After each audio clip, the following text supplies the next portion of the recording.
entonces, queridos amigos, bienvenidos a este nuevo episodio de Futura Podcast. Hoy día vamos a tratar el esoterismo, el conocimiento oculto que nunca desapareció. Vivimos en una época que presume de ser muy racional, muy cientista, muy científica, muy escéptica además, ¿no? Porque es la ciencia la que nos va volviendo escépticos. Se supone que ya mientras más cientistas somos, no nos dejamos engatusar por la superchería, por la mentira, por el engaño. Sin embargo, millones de personas siguen consultando horóscopos, leyendo cartas del tarot, buscando señales del universo, preguntándose si existe una dimensión espiritual más allá de la materia. Para algunos todo esto es simple superstición. Pancho, yo creo que una gran mayoría de las personas que ahora se están juntando en nuestros en vivos estarán pensando, bueno, yo no voy a creer en eso, yo no voy a caer, yo no caigo en esos discursos de mentira porque es simple superstición.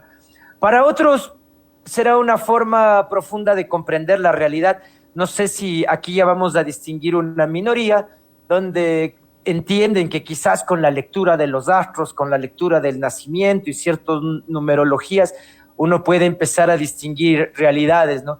Y entre estas dos dicotomías, Pancho, porque siempre para nosotros nos gusta poner los planos que podemos leer, obviamente sería un rizoma de personajes, habrá otro, el que se burla y que miras simplemente para burlarse, pero quizás dentro de este matiz de estos dos grandes momentos, ¿no? De las personas que creen que es una superstición y los otros que se imaginan ya una profunda comprensión de la vida justo con esto del esoterismo, con las cartas, con los horóscopos.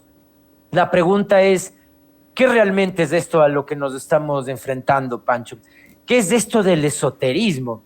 ¿Sí, es un conjunto de supersticiones, como plantean algunos? ¿Es un conocimiento oculto, como lo plantean los otros? ¿O es simplemente una manera de interpretar el mundo? ¿O es una manera, no sé, de aprovecharse del otro, de la ingenuidad del vecino? Y hoy en Futura Podcast, Pancho, yo creo que es necesario que invitemos a nuestros amigos a explorar esta historia, ¿no? La historia del esoterismo, las ideas, las interpretaciones y desde la antigüedad hasta la actualidad cómo ha ido evolucionando. Quizás así vamos a ir descubriendo por qué resulta inquietante hablar de estos temas, ¿no? Porque quizás el esoterismo no es un fenómeno marginal, sino que en realidad ha acompañado a la humanidad desde sus orígenes, Panchito. ¿Qué tal amigos? Claro que sí, Santi. El día de hoy vamos a explicar un poco más qué es eso del esoterismo, porque como te comentaba antes, el esoterismo siempre yo lo he asociado con esta superchería, con esto de leerse las cartas, de visitar al brujo, con estas prácticas ocultistas. Estas prácticas que inclusive estarían relacionadas un poco con fuerzas malignas, ¿verdad? Entonces, bueno, desde la ignorancia siempre hemos tenido estas preconcepciones, este prejuicio, pero bueno, nada más alejado de la realidad, ¿no? Esoterismo primeramente viene de la palabra esotéricos, que significa literalmente lo interior.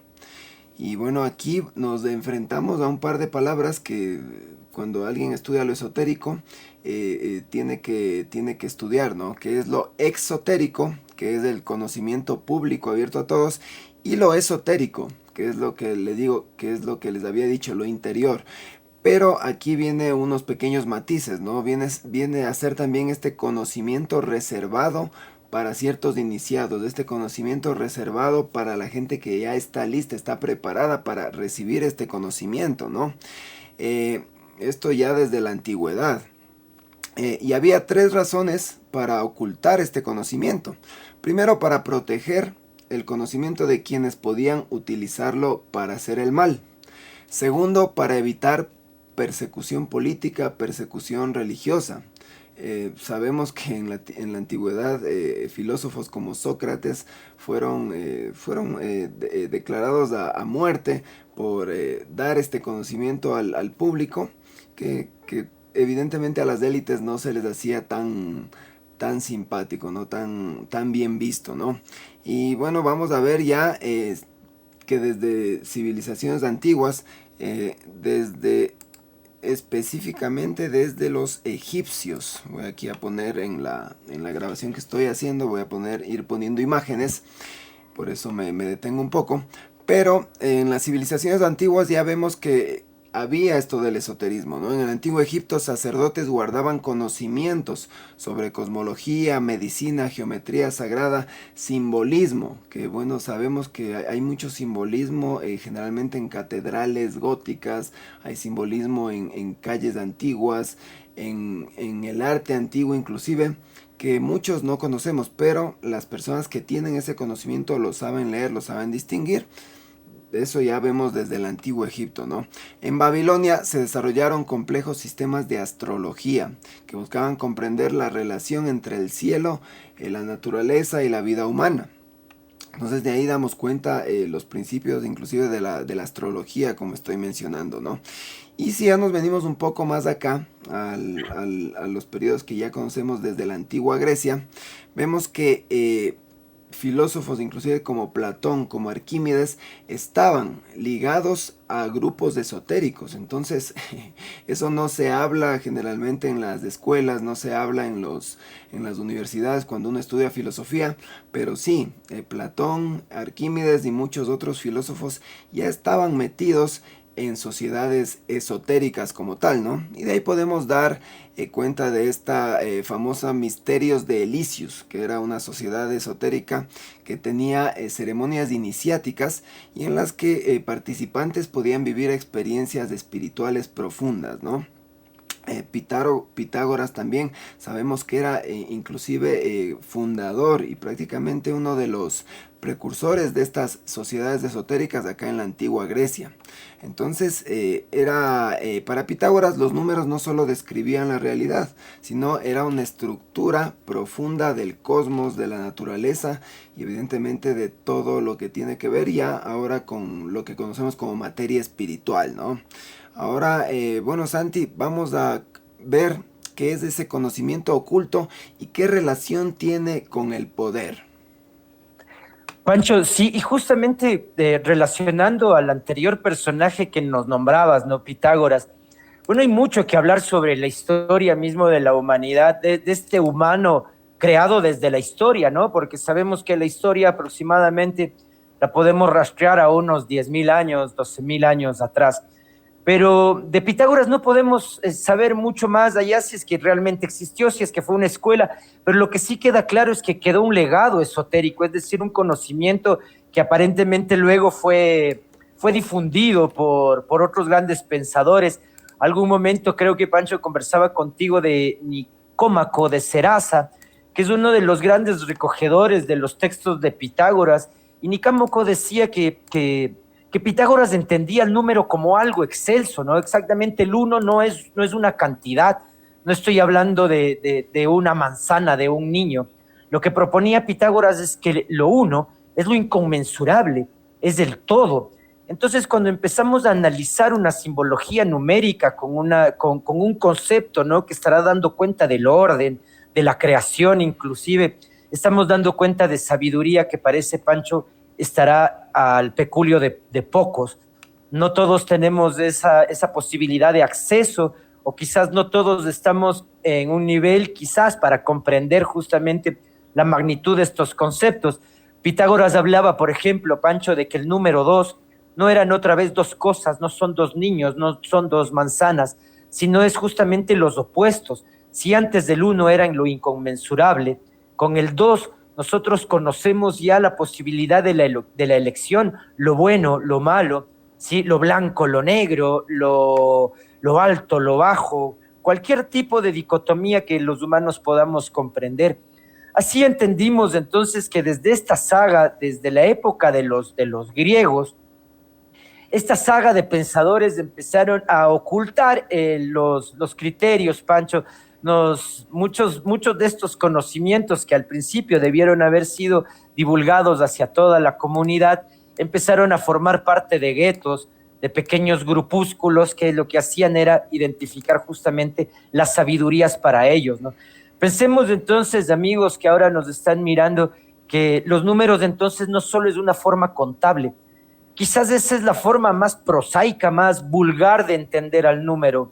El número es toda una manifestación simbólica increíble con la que nosotros podríamos dar cuenta del todo, de la nada, e inclusive de nuestras agrupaciones como sujetos, ¿no?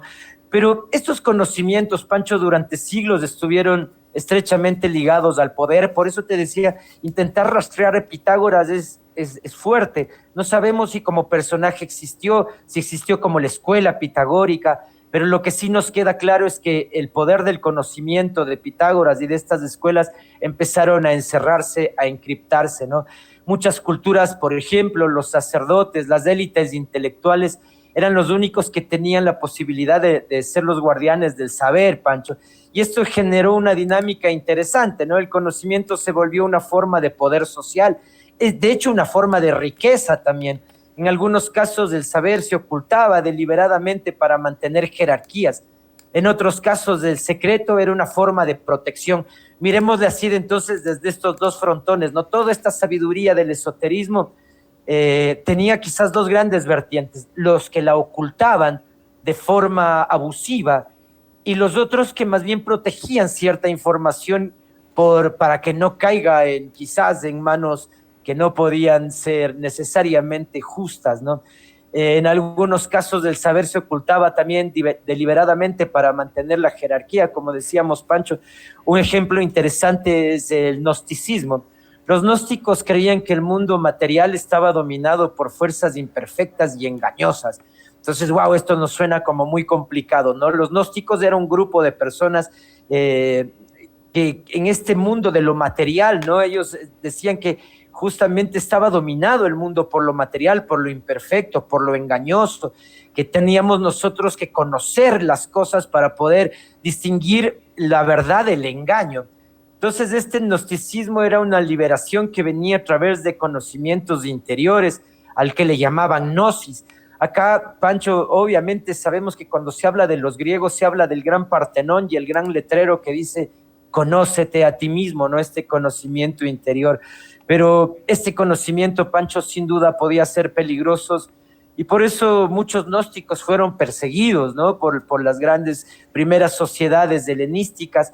Los perseguían con el objetivo de que esta sabiduría no se riegue hacia la gente, ¿no? Porque era peligroso que la gente descubra que tiene la posibilidad de tener un pensamiento crítico, Panchito.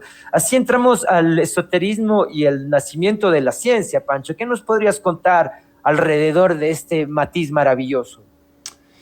Sí, Santi, ahorita escuchándote acerca de los gnósticos, bueno, yo recuerdo que aquí específicamente en la ciudad de Quito hay una escuela gnóstica que yo recuerdo, yo tengo un primo que siguió esta especie, no te podría decir carrera, se puede decir unos talleres, pero sí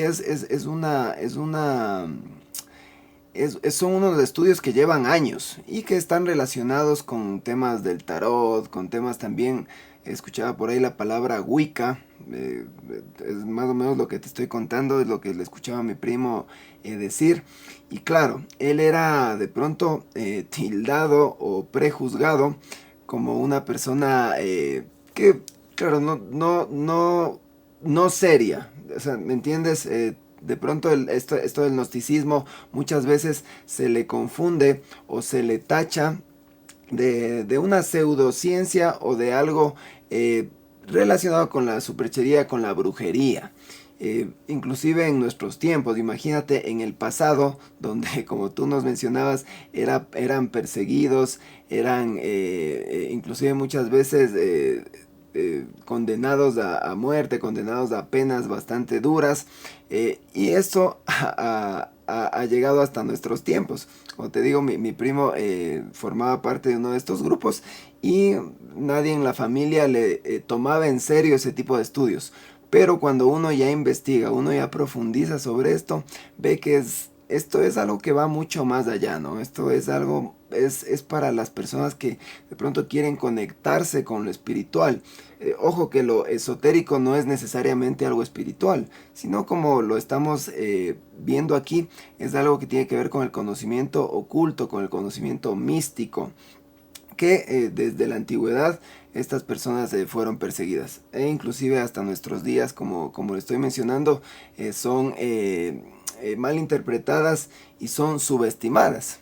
Como tú nos dices, Santi, también vamos a estudiar o vamos a ver el esoterismo y el nacimiento de la ciencia. Cómo el nacimiento de la ciencia hace que el esoterismo y la ciencia se dividan en dos caminos distintos, ¿no? Aquí aparece algo que suele sorprender a mucha gente durante el Renacimiento. El esoterismo no estaba separado de la ciencia todavía, Santi. Muchos pensadores renacentistas practicaban el esoterismo, como la astrología, como la alquimia, como la magia natural que se la conocía en ese entonces, y como la filosofía hermética también, ¿no? Se hablaba mucho de este Hermes Trismegisto con su filosofía hermética, que también formaría parte de estas prácticas esotéricas. Y bueno, para ellos estudiar la naturaleza era también estudiar lo divino, ¿no? La naturaleza estaba relacionada con Dios, por así decirlo, en ese entonces, con los astros, con la astrología, con todo esto que no entendemos, que sabemos que está más allá del bien y del mal y que tiene que ver más que todo con la conciencia que nosotros tenemos de que, bueno, existimos, pero existimos por alguna razón. Y son estas preguntas que nos hemos hecho siempre, ¿no? ¿De dónde venimos y hacia dónde vamos? ¿Qué propósito nosotros tenemos en esta vida? ¿Por qué esta civilización se dio justamente en el planeta Tierra, que está en el sistema solar? ¿Existirán más civilizaciones? ¿Por qué estamos nosotros aquí? ¿Cuál es nuestro propósito? Entonces, todas estas preguntas han hecho que la gente estudie siempre este tipo de cosas que lastimosamente la ciencia no puede responder, ¿no? Entonces, por ejemplo, la alquimia. La alquimia no solo buscaba convertir el plomo en oro, ¿no es cierto? También representaba una transformación interior del ser humano. Entonces, cuando hablaban de alquimia en el pasado, no era solo transformar ciertos tipos de materiales en otros materiales más preciosos, sino era también una transformación interna, una transformación natural.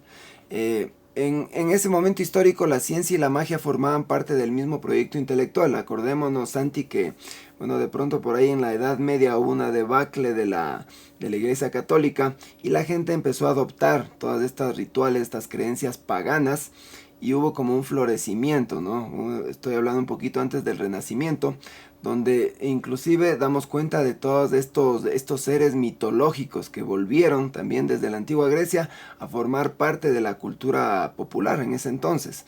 Entonces de ahí se hablaba de los magos, de las brujas y todo esto que estaba relacionado con el mundo esotérico, ¿no? Ya la separación como tal entre el esoterismo y la ciencia vendría a darse en el siglo XVII, XVIII, XIX y bueno, hasta nuestros días, ¿no? Que sabemos que están ya completamente separados y que la gente de ciencia prácticamente no aceptaría nada de lo que es gnosticismo, nada de lo que es esotérico. Y bueno, los esotéricos siempre estarían buscando de pronto un camino más para la espiritualidad, ¿no? Entonces aquí hay un fenómeno súper interesante, Santi, que como ya se separaron el esoterismo como tal de la ciencia, aparece un nuevo concepto que se llama el esoterismo cultural, que sería lo oculto a plena vista y que muchas veces lo vemos en catedrales, en pinturas, en barrios antiguos, en calles antiguas, especialmente en Europa, ¿no? Bueno, aquí en Latinoamérica también un poco se ve en esas de construcciones coloniales, pero esto se vería mucho más en Europa. Cuéntanos, Santi, un poquito más de lo que es el esoterismo cultural. El esoterismo cultural ya está correlacionado, como tú nos cuentas, Pancho, con ciertos conceptos simbólicos, ¿no? Yo reconozco sobre todo el tema de la arquitectura. Piensa, Pancho, la estructura del Escorial. Es increíble cómo fueron construidas las formas a partir de los conceptos matemáticos de Pitágoras. ¿Qué es lo que hacía Pitágoras cuando nos construye el famosísimo relato de la suma de los catetos al cuadrado es igual a la hipotenusa al cuadrado? ¿Qué es lo que está haciendo ahí? Generando el principio, Pancho, de la estructura geométrica sagrada, llamémosla así, la estructura geométrica perfecta, que, ojo, Pancho, está relacionada también con el tema de las notas, de la musicalidad. Recuerdo igual a Nicámaco de Serasa que comentaba antes. Él también hacía referencia a Pitágoras en un detalle. Dice que posiblemente Pitágoras caminaba por algún tipo de herrería, por las afueras de una herrería, y que de repente escucha a los herreros, ¿no?, golpear, ping, pum, pan, chin. Pero a veces los herreros golpeaban al mismo tiempo, y se da cuenta Pitágoras de que existía una armonía también en eso de los golpes, ¿no? Entonces cuenta Nicámaco de Serasa que va a Pitágoras ahí a ver cómo golpeaban y les decía, repite los golpes, y luego en un lugar ya preparado, determinado, intentaría Pitágoras producir música, y de hecho produce las 3 primeras notas que las conocemos todo el mundo, ¿no? Entonces todo esto es a partir de una sabiduría, Pancho, es decir, no es que surgió al azar el que descubrió Pitágoras el tema de las primeras teorías musicales, o el mismo teorema de Pitágoras, esta de la suma de los catetos es igual a la hipotenusa. No es que llegan al azar a estos conocimientos, Pancho, llegan después de un proceso de reflexión muy profundo. Y este proceso de reflexión luego se va a ver concatenado con este esoterismo cultural que tú nos cuentas, ¿no? Que es un ejemplo que se lo puede mirar a plena vista. Te decía el Escorial. Simplemente cojamos al Escorial y veamos cómo fue armada su arquitectura, y vamos a encontrar ahí nuevamente los triángulos, rectángulos de Pitágoras, ¿sí?, los círculos que están dando cuenta de la infinitud, y nuevamente los números, el 1 como en lo inconmensurable, el 2 la gran división, el 3 la gran unión, y el triángulo que permite de alguna manera otra vez quizás el círculo, ¿no?, la perfección, digámoslo así. Pero también están en pinturas renacentistas. Hay una pintura maravillosa justo en el Escorial, Pancho, donde está sentado un simio con toda la vestimenta de un sacerdote, pero está sentado en un inodoro. Y imagínate esa pintura en el Escorial, una suerte de inodoro, ¿no? Es una pintura muy antigua. Pero ¿qué es lo que está dando cuenta de esto? Que aún así la vestimenta y todo lo que podamos nosotros lucir no sirve de nada si no lucimos nuestros conocimientos y nuestra sabiduría, ¿no? Entonces, justamente también está encriptada la sabiduría en pinturas, las catedrales góticas, Pancho, con los maravillosos...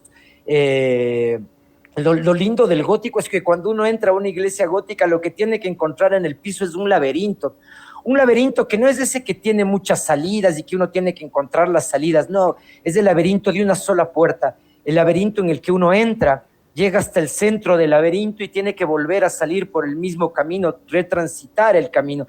Esta forma de aprender, Pancho, creo que ahí está la gran simbología del esoterismo, del conocerse a uno mismo, del formar parte también de una suerte de ritos arquitectónicos, numéricos, geométricos, que están dando cuenta de nuestra evolución. La misma mitología, Pancho, y no me quiero quedar solo esto en el tema europeo, Pancho, haciendo referencia solo a Grecia, ¿no? Pensemos que también ocurría aquí el Cusco, Quito. Bueno, Quito parece que fue formada bajo, esta es una teoría que algún momento la escuché, la ciudad de Quito, capital de Ecuador, fue formada bajo la estructura de una chacana. ¿Qué es la chacana? Es una especie de cruz andina, ¿no?, que tiene 4 puntos fundamentales y un círculo en el medio. ¿Cómo fue formado el Cusco peruano? Siguiendo la figura de un felino. Entonces podemos distinguir la cara de un puma. Ahí está Pisac también, que es uno de los pueblos que tiene forma de pájaro. Que estos pueblos son maravillosos, Pancho, porque todavía no han perdido su fisionomía, digámoslo así, a pesar de su gran crecimiento poblacional. Bueno, Pisac no tanto. En Pisac, que le podemos ver desde una de las montañas cerca a Machu Picchu, se ve increíble cómo la formación del pueblo está dando cuenta de un pájaro. Entonces, siempre estuvimos ocultando nuestras sabidurías en la arquitectura, pero quizás no ocultándolas, Pancho, sino más que ocultas, están ahí presentes, y el que se ha vuelto ciego somos nosotros, los que ya no leemos esta necesidad de hacernos compromiso con naturaleza, y desde naturaleza obviamente descubrir también sus valores, ¿no?, sus potencias. Está lleno de significados profundos del esoterismo, Pancho, y nuestro día a día que fue creado justamente en un tiempo del esoterismo, porque pensemos, Pancho, que también el nacimiento de las naciones sí, a inicios del siglo XIX, ¿no? Como el mismo Bolívar, formaban parte de cultos y guetos tipo masónicos, tipo gnósticos igual, Pancho, y ellos iban justamente consolidando, ¿no? Las ideas del poder, otra vez como decíamos antes, ¿no? Este poder gnóstico, inclusive cultural. Y eso podemos ahora entrelazarlo con la psicología moderna, Pancho, que también ya es un universo nuevísimo, increíble. Claro que sí. Bueno, solo para hacer una reflexión sobre las catedrales góticas que tú nos hablabas. Yo cuando he visitado la catedral gótica aquí en la ciudad de Quito, como tú dices, que tiene muchos simbolismos, en la catedral gótica siempre me llamó la atención el ojo que todo lo ve, que está presente en las partes laterales de la nave principal. Y que, claro, o sea, uno se pregunta qué hace este símbolo que ahora lo relaciona mucho con la masonería, que lo relaciona ahora mucho con los Illuminati, pero que bueno, damos cuenta que viene desde la civilización egipcia, ¿no? Ese ojo que todo lo ve que representaba, me parece, es a Isis, y que, bueno, cuando uno conoce este simbolismo, uno puede tener un cierto tipo de criterio, ¿no? Sin ir más allá, Santi, tú nos hablabas también del nacimiento de las naciones. Ahora, cuando nosotros manejamos el dinero, yo recuerdo en uno de los programas hablábamos de la simbología que existe en el billete de dólar. En el billete de dólar nosotros también tenemos esta simbología del ojo que todo lo ve, la pirámide truncada, las palabras Novus Ordum Seclorum, que quiere decir el nuevo orden mundial. Acuérdate que toda esta simbología está asociada al poder que Estados Unidos ha tenido y bueno, sigue teniendo sobre el mundo entero, y que al nosotros manejar el dinero todo el tiempo, eso también nos entraría en el subconsciente, ¿verdad? Entonces estaríamos todo el tiempo nosotros bombardeados de esta simbología. Y claro, tú nos hablabas que ya desde la psicología también podemos dar cuenta de todo este esoterismo. Y eso mismo vamos a ver ahora. El esoterismo y la psicología moderna, cómo lo relacionamos en el día de hoy. En el siglo XX algunas ideas esotéricas encontraron eco en la psicología, como nos planteabas.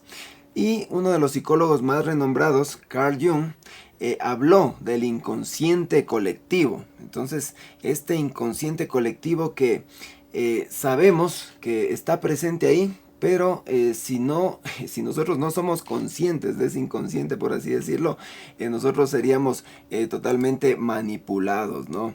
Entonces, bueno, por acá tengo una imagen acerca del inconsciente colectivo que estaría relacionado con temas de manipulación, ¿no?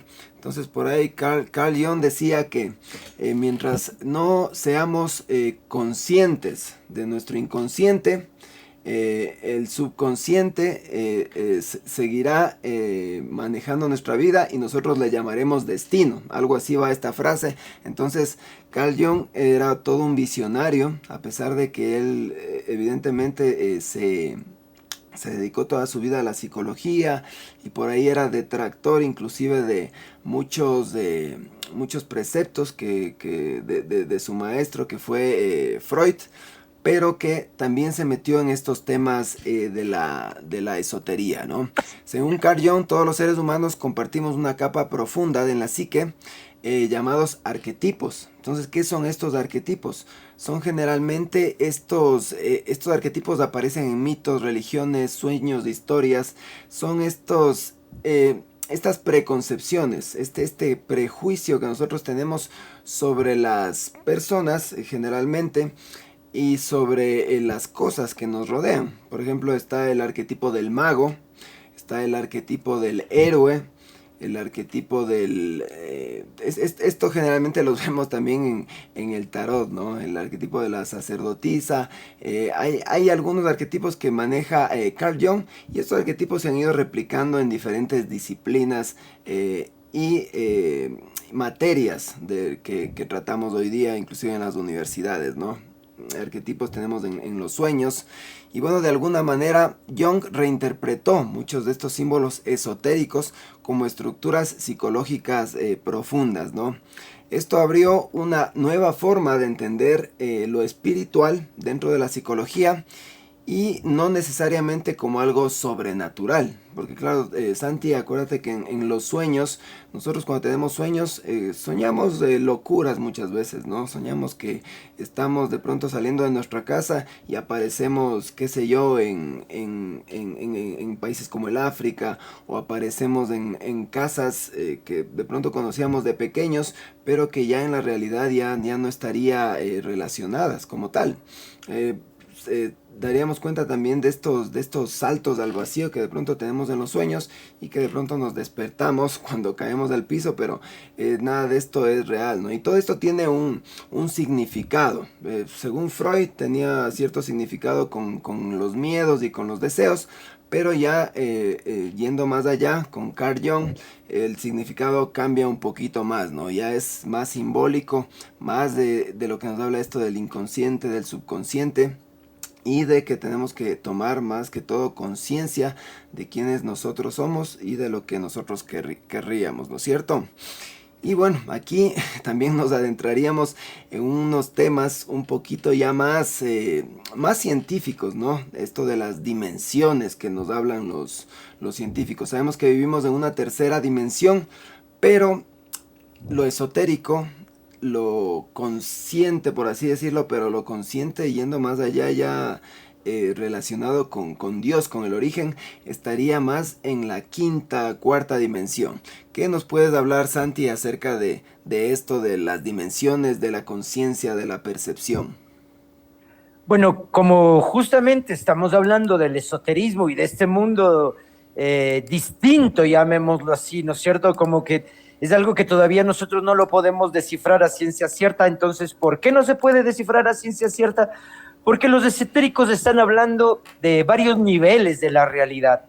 Como que nosotros los comunes entendemos a la vida solo como una realidad, ¿no? La que nos levantamos, la que tenemos que mirarla, como decía la Gestalt, observarla y después comprenderla. Pero según el esoterismo existen varios niveles, inclusive de realidad, ¿sí? No solo uno, no solo el que estamos percibiendo así a través de nuestra conciencia animal, digámosla de alguna manera para ponerle un adjetivo o un apellido a la conciencia. Pero de manera simbólica podríamos imaginarlo así, Panchito y amigos.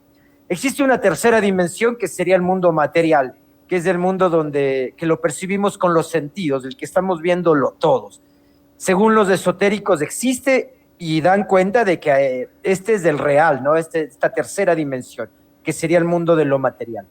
Según los esotéricos también existe una cuarta dimensión, que va a representar el plano psíquico, el mundo de los pensamientos, de las emociones, de las narrativas colectivas, ojo, del mito, ¿no? Por ejemplo, ¿por qué en América nosotros teníamos el mito del dios Viracocha? ¿Sí? Y se repetía en todas las comunidades del Tahuantinsuyo, a pesar de lo distintos de sus lenguajes. Sabemos, por ejemplo, que el Cañari tenía un lenguaje muy parecido al quiché. Sabemos que por ejemplo, que el huancañeño en Perú tenía otro nivel de lenguaje, utilizaban puquinas, utilizaban el aymara, se utilizaba el quechua y el quichua, y inclusive dentro de esas mismas diferencias en el lenguaje, estamos ahí distinguiendo una narrativa que se repite en todos y que lo decía también Carl Jung, Panchito, que tú nos nombraste antes, ¿no? Él hablaba de un inconsciente colectivo, donde los grandes relatos se van a repetir. Por ejemplo, nosotros tenemos el mito de que los incas surgieron de las cuevas y salieron ahí del Pacaritambo y ahí salen los hermanos Ayar. Y cuando vemos la mitología mexicana es exactamente lo mismo, de unas cuevas salen los hermanos de Aztlán y van hacia fundar luego el gran imperio mexica. Y de alguna manera también todos, ¿no? Los dos hermanos Rómulo y Remo que viven en una cueva y que son alimentados por una loba. Y Carl Jung decía entonces que hay narrativas colectivas que estamos repitiéndolas y estamos compartiendo. También tenemos como ese plano psíquico que te decía, el mundo de los pensamientos, que también equivale o se equipara con otras culturas a pesar de las distancias. Cuando hablábamos de los Terians, Pancho, yo te decía, bueno, hay que hablar también del tema del eje totémico que se vivió tanto en Europa, con el tema por ejemplo, si uno ponía su escudo de armas, el escudo de la familia, por lo general estaba relacionado con algún animal, un dragón, un pájaro, alguna cosa así, ¿no? En nuestro caso de los andinos también estábamos siempre relacionados con los animales.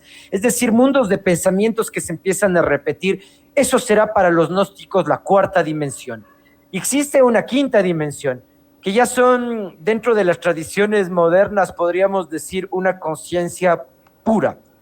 Esto es más difícil de explicar, ¿no? Porque no sé si realmente podamos dar cuenta todos de esta conciencia pura de unidad, si es que algún momento, quizás en la muerte, aparentemente podríamos llegar a un nivel de conciencia singular, que sería esta singularidad de conciencia, nuestra quinta dimensión, donde todos nos convertimos en una sola conciencia que ya no transmuta, sino que será eterna, además, ¿no, Pancho?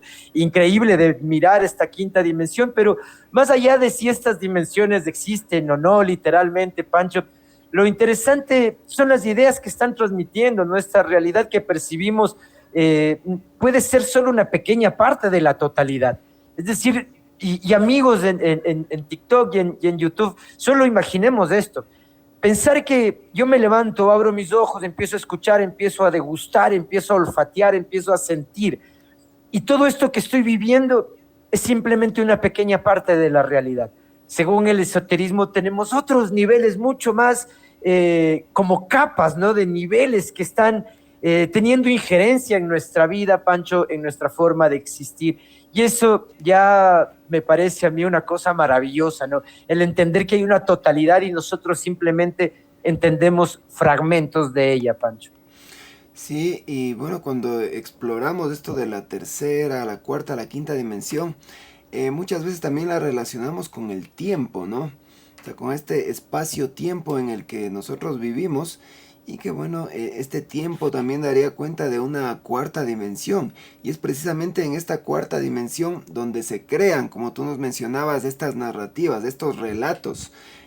Por ahí siempre nosotros citamos a Yuval Noah Harari, quien nos habla que el mundo se ha construido a través de los relatos, no se ha construido a través de la verdad, porque a la humanidad nunca le ha interesado la verdad, a la humanidad solo le han interesado los relatos, y a través de los relatos es que nosotros hemos conformado una comunidad, ¿no?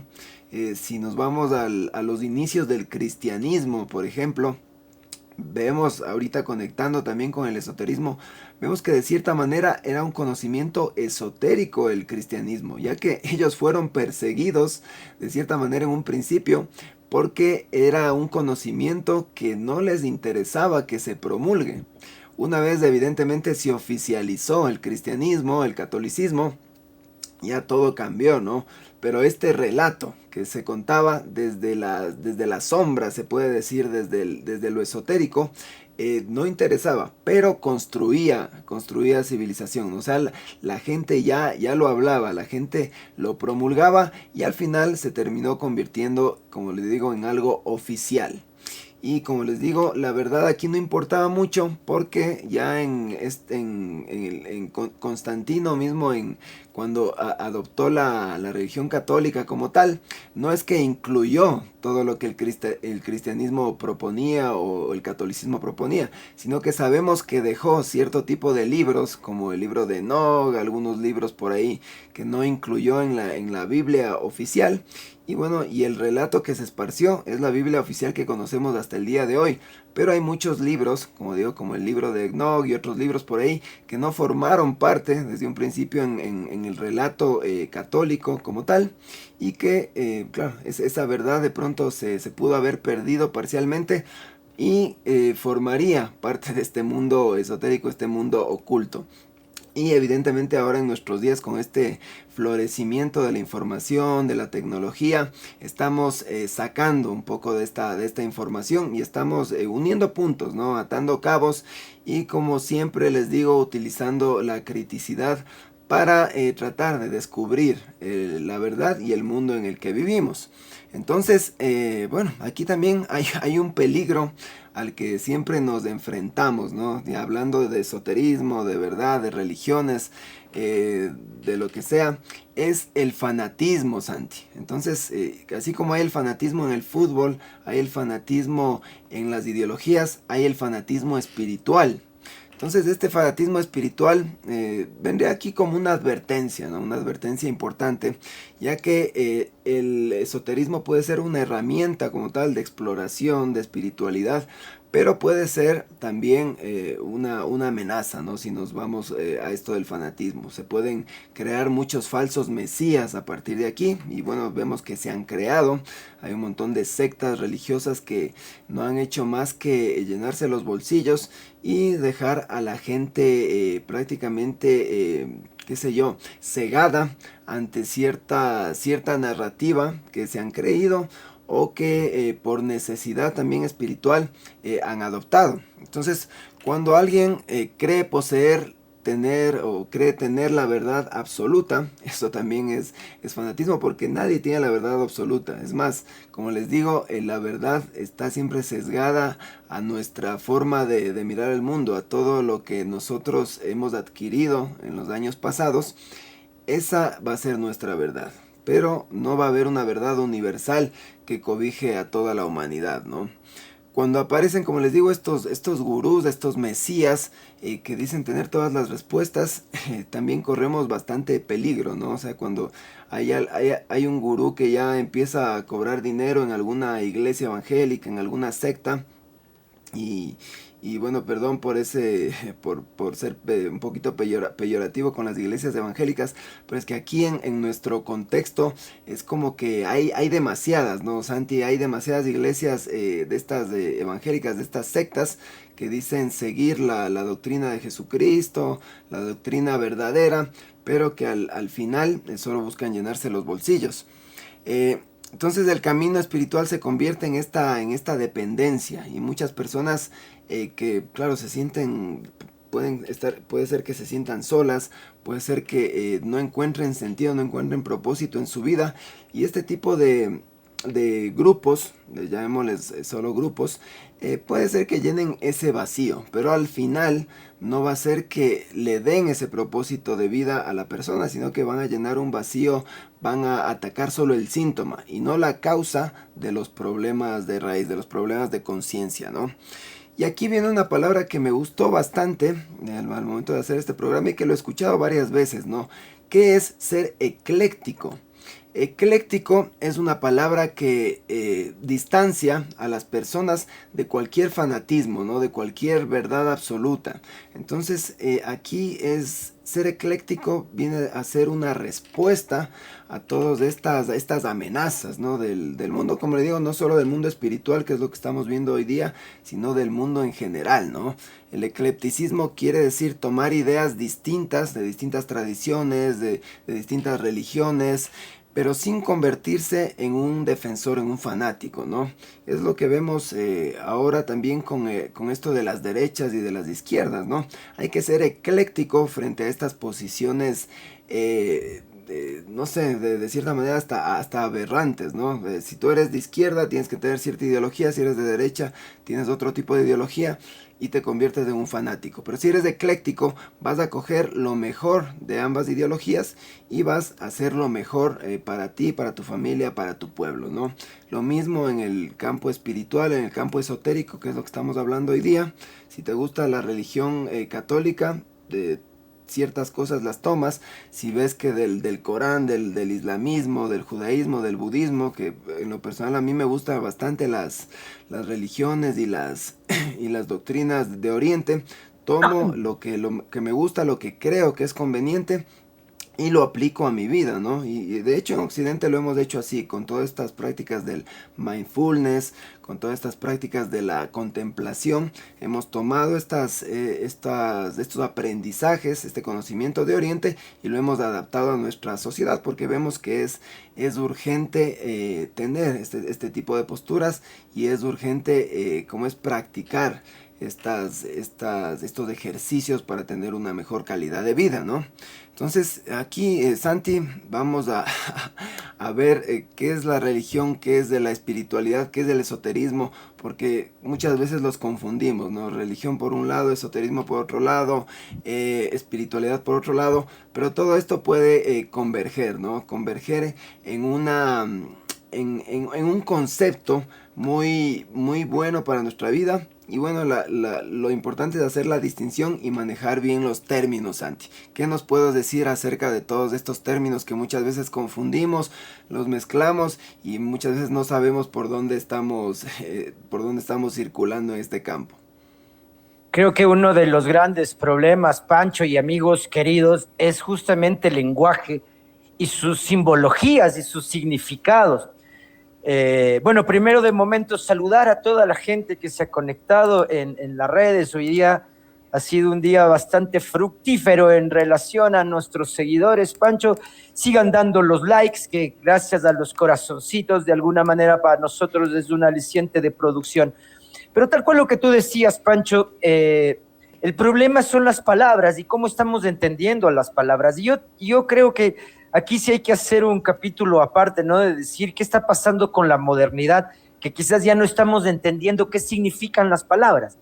Entonces, uno habla de amor y se llena la boca de amor, amor, y tal vez no está entendiendo cuál es el significado verdadero.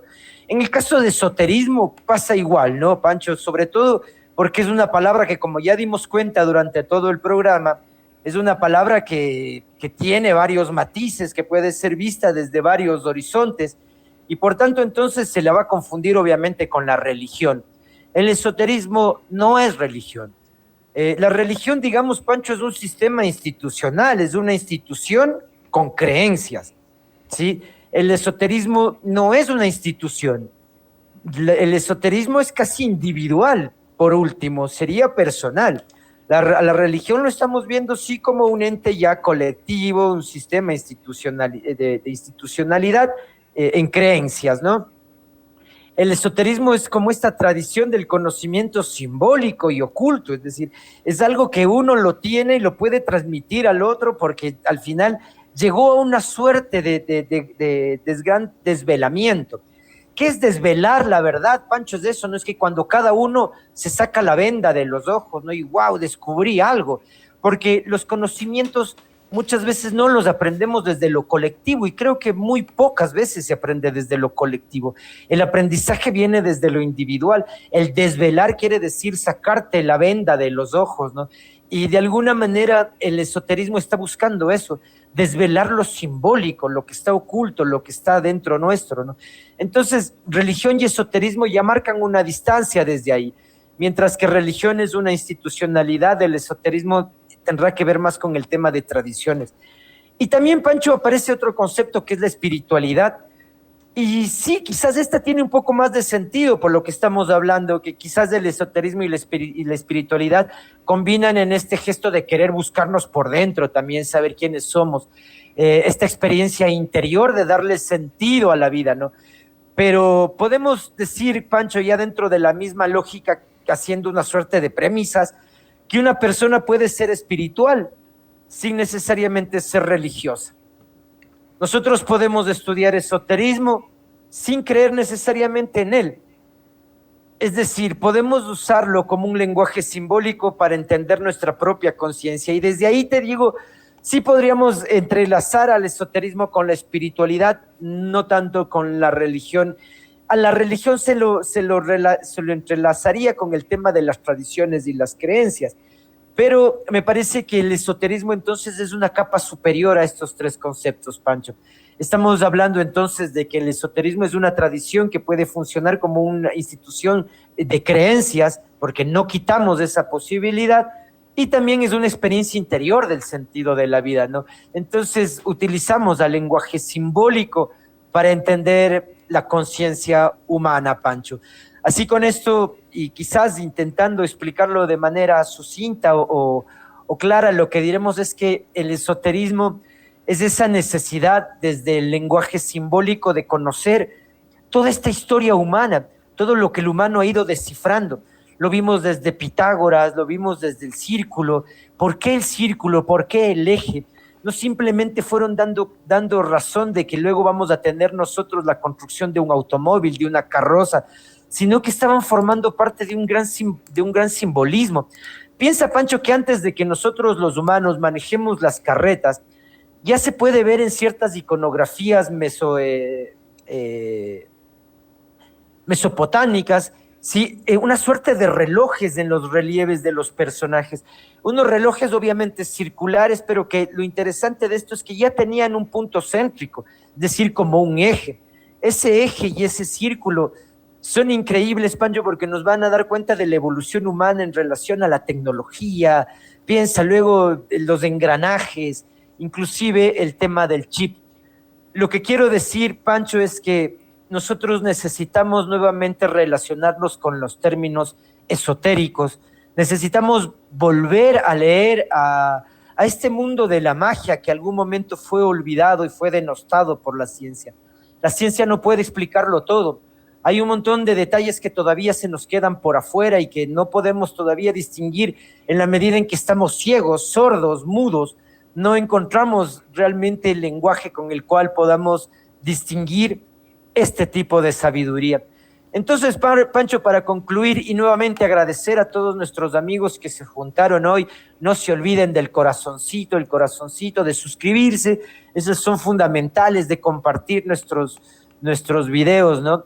Y quizás el mayor error, quizás para ir cerrando esto, Pancho, al hablar de esoterismo, es verlo solo como una superstición, lo habíamos dicho, pero también sería un error verlo solo como una verdad absoluta.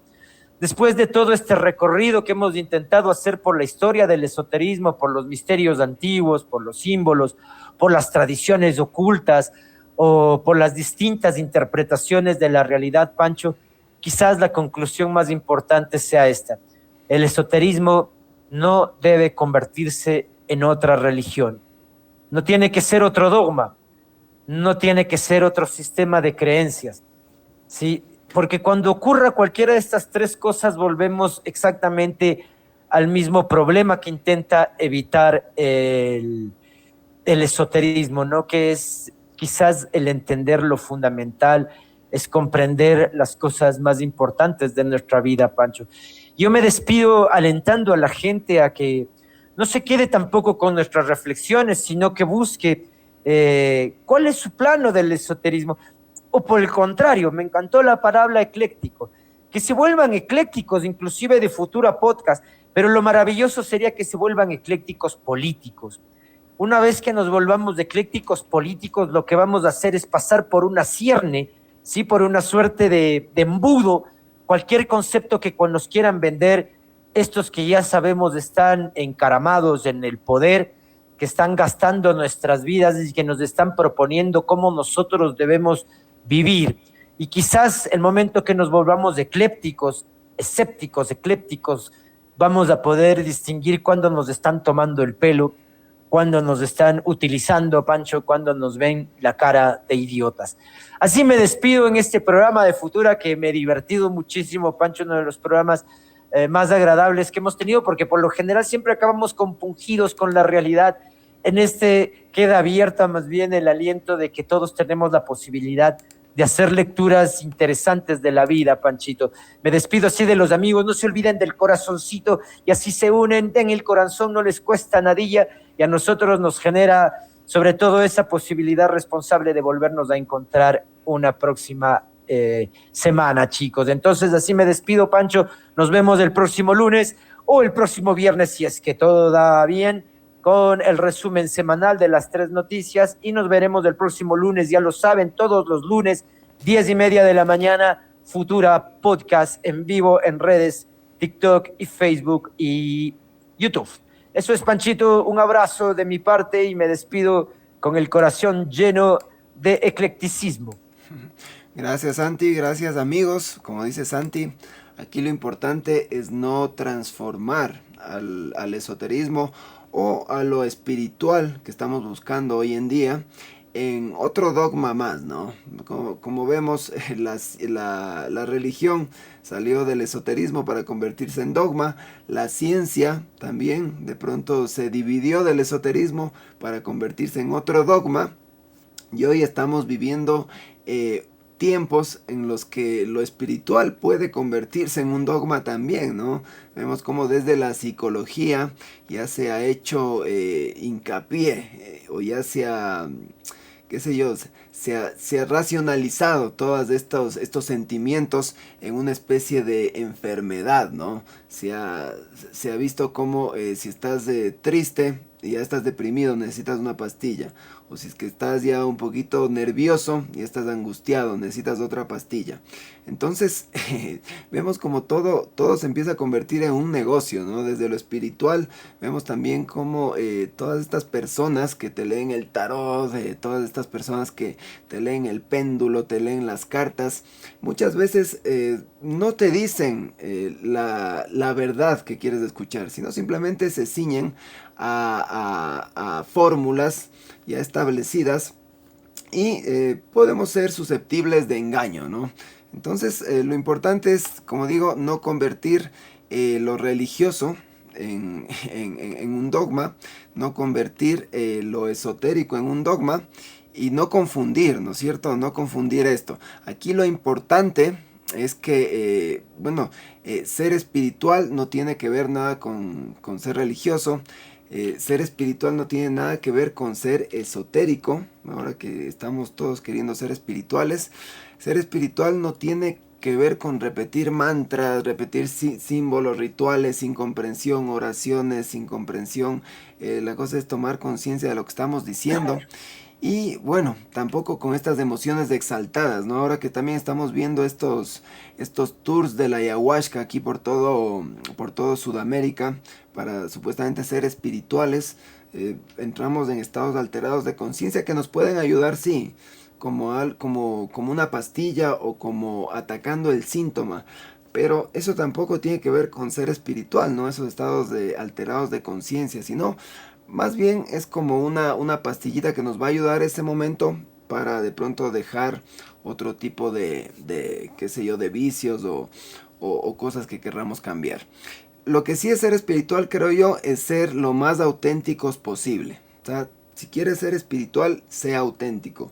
Sé lo que tú viniste a hacer en este mundo. Sé lo mejor que puedas hacer. De pronto estoy repitiendo palabras de estos coaches que a veces los confundimos también con gurús o con mesías, pero es la verdad. O sea, yo tomo lo que creo que está bien, inclusive del desarrollo personal un poquito light, que es de esto de ser la mejor versión de ti mismo, que está bien. Entonces, a raíz de esto nosotros vamos a ser más auténticos y vamos a poder gestionar de mejor manera todas esas emociones que muchas veces nos pervierten el espíritu, ¿no? O sea, nos quieren botar al suelo y nos quieren dejar atrás. Entonces, ningún mesías puede tomar decisiones por ti.